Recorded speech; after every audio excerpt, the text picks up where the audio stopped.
നമസ്കാരം സുഹൃത്തുക്കളെ. തിരുവനന്തപുരം കോർപ്പറേഷനിൽ എന്താണ് കുറച്ച് ദിവസമായിട്ട് സംഭവിച്ചുകൊണ്ടിരിക്കുന്നത്?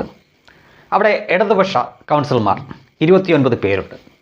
കഴിഞ്ഞ 40 വർഷത്തോളം തിരുവനന്തപുരം കോർപ്പറേഷൻ ഭരിച്ചത് ഇടതുപക്ഷമാണ്.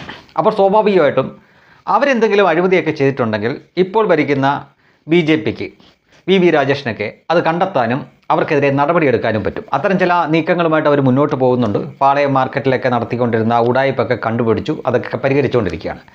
അപ്പോൾ 29 കൗൺസിലർമാരുള്ള അവർ പ്രതിഷേധിക്കുന്നതും സമരം ചെയ്യുന്നതുമൊക്കെ നമുക്ക് മനസ്സിലാക്കാം. അവരങ്ങനെ ഒരു കൂട്ടരാണ്. അവർ ഇപ്പോൾ മാത്രമല്ല, മുൻപും അങ്ങനെയൊക്കെ തന്നെയാണ്. അപ്പോൾ അവർ തിരുവനന്തപുരം കോർപ്പറേഷനെതിരെ അല്ലെങ്കിൽ ആ മേയർക്കെതിരെ, അവരുടെ പാർട്ടിക്കെതിരെ സമരം നടത്തുന്നു, കയ്യാങ്കളി നടത്തുന്നു ഒക്കെ നമുക്ക് മനസ്സിലാക്കാവുന്ന കാര്യമാണ്. പക്ഷേ നിങ്ങളൊന്ന് ചിന്തിച്ചു നോക്കിയേ. മുൻ കോൺഗ്രസ് നേതാവായിരുന്ന G. കാർത്തികേയൻ്റെ മകൻ, അദ്ദേഹം ചാനൽ ചർച്ചയിലും വളരെ മര്യാദക്കാരനായിട്ട് വന്നിട്ടാണ് അദ്ദേഹം പങ്കെടുക്കുകയും മറ്റൊക്കെ ചെയ്തിരിക്കുന്നത്. അദ്ദേഹത്തിൽ നിന്ന് ഒരിക്കലും നമ്മൾ പ്രതീക്ഷിക്കാത്ത തരത്തിലുള്ള ചില നീക്കങ്ങളാണ് ഇന്ന് കോർപ്പറേഷനകത്ത് കണ്ടത്. ശരിക്കും പറഞ്ഞു കഴിഞ്ഞാൽ ഒരു കവലച്ചട്ടമ്പി എന്ന നിലയിൽ പെരുമാറുന്ന ഒരു KS ശബരിനാഥനെ അവിശ്വസനീയതയോടെയാണ് ഇന്ന് മലയാളി കണ്ടത്. എന്തുകൊണ്ട് ശബരിനാഥൻ ഈ രീതിയിൽ പെരുമാറുന്നു എന്ന് പോലും ചിന്തിച്ചു പോയി. അവരുടെ കൂട്ടത്തിലുള്ള വനിതാ കൗൺസിലറൊക്കെ ഗ്ലാസ്സിലെ വെള്ളമെടുത്ത് ഈ BJP കൗൺസിലറുടെ മുഖത്തൊക്കെ ഒഴിക്കുന്ന ദൃശ്യങ്ങൾ കണ്ടു. എന്നിട്ട് പുറത്തിറങ്ങി വന്നിട്ട് അവർ ഇത് ചെയ്തത് BJPക്കാരാണെന്ന് പറയാണ്. എന്ത് നമ്മളൊക്കെ എന്താ പൊട്ടന്മാരാണോ? നമ്മളിത് കണ്ടുകൊണ്ടിരിക്കുകയല്ലേ. സ്വന്തം വസ്ത്രം തന്നെ കീറുന്നു, എന്നിട്ട് അവരെ കീറിയതാണെന്ന് പറയുന്നു. ഇത് ഇവർ മനസ്സിലാക്കേണ്ട ഒരു കാര്യമുണ്ട്. ഇന്ന് ഒരുപാട് ക്യാമറയുണ്ട്. അവിടെ നിൽക്കുന്ന മാധ്യമപ്രവർത്തകരുടെ കയ്യിൽ മാത്രമല്ല, അവിടെ നിൽക്കുന്ന എല്ലാവരുടെയും മൊബൈൽ ക്യാമറകളുണ്ട്. എല്ലാവരും ഓരോ അർത്ഥത്തിൽ മാധ്യമപ്രവർത്തകരും ക്യാമറമാന്മാരുമാണ്. ക്യാമറ കൈകാര്യം ചെയ്യാൻ അറിയാവുന്നവരുമാണ്. അപ്പോൾ ഇതൊക്കെ ദൃശ്യങ്ങളായിട്ട് പുറത്തേക്ക് വരികയാണ്. സത്യം വളരെ പെട്ടെന്ന് തന്നെ ജനങ്ങൾ തിരിച്ചറിയുകയാണ്. അപ്പോഴാണ് ഇവർ വന്നിട്ട് ഈ കള്ളം കൂടി പറയുന്നത്. അതെല്ലാം പോട്ടെ, ഈ കേവലം 20 കൗൺസിലർമാർ മാത്രമുള്ള കോൺഗ്രസ് എന്തിനാണ് ഇത്രയേറെ വേവലാതിപ്പെടുന്നത്? അവിടെ നമ്മൾ ശരിക്കും ചിന്തിക്കട്ടെ. അവർ കഴിഞ്ഞ 40 വർഷമായിട്ട് തിരുവനന്തപുരം കോർപ്പറേഷൻ ഭരിച്ചിട്ടില്ല. അവർക്കെതിരെയുള്ള അഴിമതികളോ മറ്റോ ഒന്നുമല്ല വി രാജേഷും കൂട്ടരും പിടിച്ചുകൊണ്ടിരിക്കുന്നത്. അവർക്കെതിരെ അത്തരം ആരോപണങ്ങളും ഇല്ല. പിന്നെ അവർക്കെന്തിനാണ് ഇത്രയേറെ വേവലാതി? അതും പ്രത്യേകിച്ച് ശബരിനാഥന്. അവർ വിചാരിച്ചാൽ ഇവരെ കൊണ്ട് രാജിവെപ്പിച്ചിട്ട് ശബരിനാഥന് അവിടെ മേയറായിട്ട് ഇരിക്കാനും പറ്റില്ല. കാരണം പിന്നെ രണ്ടാമത്തെ കക്ഷി എന്നത് LDF ആണ്. അവർക്കാണ് 29 സീറ്റ്. അത് മുഴുവൻ ഭരണസമിതിയെ മുഴുവൻ രാജിവെപ്പിച്ചിട്ട് രണ്ടാമത് തെരഞ്ഞെടുപ്പ് നടത്തിയാൽ അവർക്ക് ജയിക്കാമെന്ന് ഉറപ്പുമില്ല.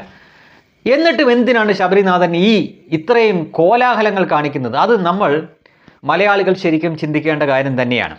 അവർ ഉന്നയിക്കുന്ന ആരോപണം എന്താണെന്നറിയാമോ? അതാണ് ഏറ്റവും വലിയ വിരോധാഭാസം. തിരുവനന്തപുരം കോർപ്പറേഷനിൽ ഭരണസ്തംഭനമാണ് എന്നാണ് ശബരിനാഥൻ ആരോപിക്കുന്നത്. അതായത് ആ കോർപ്പറേഷൻ ഭരണസമിതി BJP കയറി വി രാജേഷ് അവിടെ മേയറായി നിൽക്കുന്നു. 1 വർഷം തികഞ്ഞിട്ടില്ല. ഇതുവരെയും LDFന് പോലും ഒരു അഴിമതി ആരോപണം പോലും അവർക്കെതിരെ ഉന്നയിക്കാനില്ല. ഏതെങ്കിലും നിയമന വിവാദമോ അങ്ങനെയൊന്നും അവർക്കെതിരെ ഇല്ല. ഭരണസ്തംഭനം എന്ന ഒരു ഉമ്മാക്കി പറഞ്ഞുകൊണ്ടാണ്, ഒരു നട്ട കിളുക്കാത്ത കള്ളം പറഞ്ഞിട്ടാണ് അവർ ഈ സമരം ചെയ്യുന്നത്. പ്രത്യേകിച്ചും ഈ UDF. എന്താണ് ഭരണസ്തംഭനം? ഒന്നാലോചിച്ച് നോക്കും. ഞാനിപ്പോൾ ഈ കാണിക്കുന്ന ഈ 6 മേയർമാരുടെ ചിത്രം, ഇത് കേരളത്തിലെ ഏത് വ്യക്തിയെ കാണിച്ചാലും ഏറ്റവും ആദ്യം വി രാജേഷിനെ തിരിച്ചറിയും. ബാക്കി ചിലപ്പോൾ അതാത് സ്ഥലത്തുള്ള മേയർമാരെ കണ്ടു പരിചയമുള്ളവർ പറയും ഇത് ഞങ്ങളുടെ മേയറാണെന്ന് പറയും. പക്ഷേ ബഹുഭൂരിപക്ഷം ആളുകളെയും ഒരു മലയാളിക്കും അറിയില്ല. ഈ 6 പേരെ ഒന്നിച്ചറിയാവുന്നവർ വളരെ ചുരുക്കമായിരിക്കും. ഇത് 6 പേരും മേയർമാരാണ്. പക്ഷേ ഇതിൽ തിരിച്ചറിയുന്ന വ്യക്തി വി രാജേഷാണ്. അതിൻ്റെ കാരണം അദ്ദേഹം എല്ലായിടത്തും ഓടി നടക്കുന്ന വ്യക്തിയാണ്.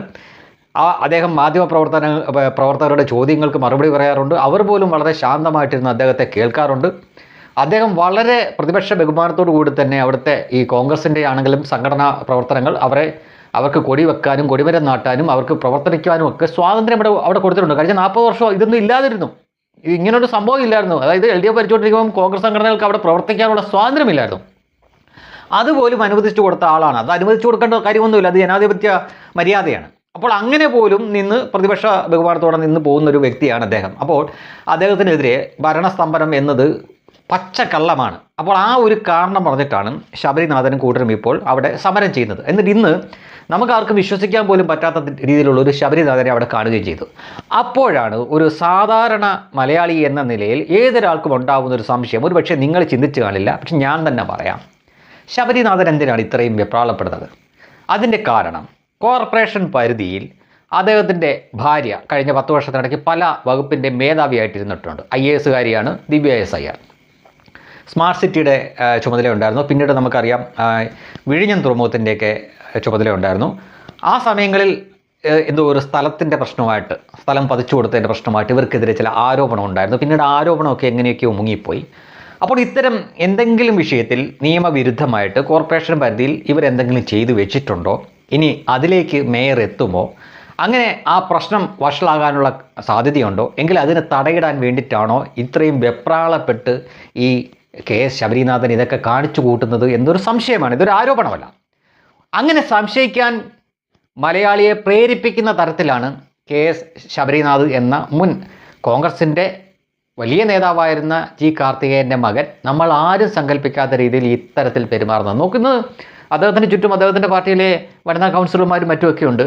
അവിടെ നിന്നിട്ട് അദ്ദേഹം ആ ഒരു രജിസ്റ്റർ ബുക്ക് വാങ്ങാൻ വേണ്ടിയിട്ട് എന്താ കാണിക്കുന്നത്, കൊച്ചുകുട്ടികൾ പെൻസിലിന് വേണ്ടിയിട്ടും എന്താ നോട്ട് ബുക്കിനുമൊക്കെ വേണ്ടിയിട്ട് പിടിവലി കൂട്ടുന്ന കണക്ക് ചെയ്യുന്ന ഇത്രയും അക്രമ സ്വഭാവത്തോടെ ചെയ്ത് ഇത് സാധനം മേടിച്ചിട്ട് ഒപ്പിടാനും മാത്രം എന്ത് അടിയന്തര സാഹചര്യമാണ് അവിടെ ഉണ്ടായിരുന്നത് എന്നൊന്ന് ആലോചിച്ചു. ഇത് ജനങ്ങൾ കണ്ടുകൊണ്ടിരിക്കുകയല്ലേ, ഇത് ജനങ്ങൾ കണ്ടുകൊണ്ടിരിക്കുകയല്ല. നിങ്ങൾ നശിപ്പിക്കുന്നത് പൊതു സ്വത്താണ് എന്ന ബോധം നിങ്ങൾക്കില്ലാത്തത് എന്തുകൊണ്ടാണ്? അവിടെ നിങ്ങൾക്ക് ഈ BJPക്കെതിരെ ആരോപണം ഉന്നയിക്കാം, VV രാജേഷിനെതിരെയൊക്കെ ഉന്നയിക്കാം. പക്ഷേ നിങ്ങൾ ചെയ്യുന്ന കാര്യങ്ങൾ പുറത്ത് ജനങ്ങൾ കണ്ടുകൊണ്ടിരിക്കുകയാണ് എന്ന ബോധമെങ്കിലും നിങ്ങൾക്ക് വേണ്ടേ? അവിടെ വെള്ളമെടുത്ത് ഒഴിക്കുന്നത് പോലും നിങ്ങളുടെ ആളുകളാണ്. അപ്പോൾ ഇതൊക്കെ മറച്ചു വെച്ചിട്ട് പുറത്തിറങ്ങി നിങ്ങൾ ഓരോന്നിങ്ങനെ വിളിച്ചു പറയുകയും ഇതാണോ ആർഷഭാരത സംസ്കാരം എന്നൊക്കെയാണ് ഇപ്പോൾ ഈ ശബരീനാഥ് BJPക്കെതിരെ ചോദിക്കുന്നത്. അപ്പോൾ അങ്ങനെ ഒരു വാക്കുകൂടി പറഞ്ഞു കഴിഞ്ഞാൽ സുഡാപ്പികളുടെ പിന്തുണ കിട്ടും. സുഡാപ്പികളുടെ പിന്തുണ കിട്ടാൻ വേണ്ടിയിട്ടുള്ളൊരു സൈക്കോളജിക്കലാണ് കാണിച്ചത്.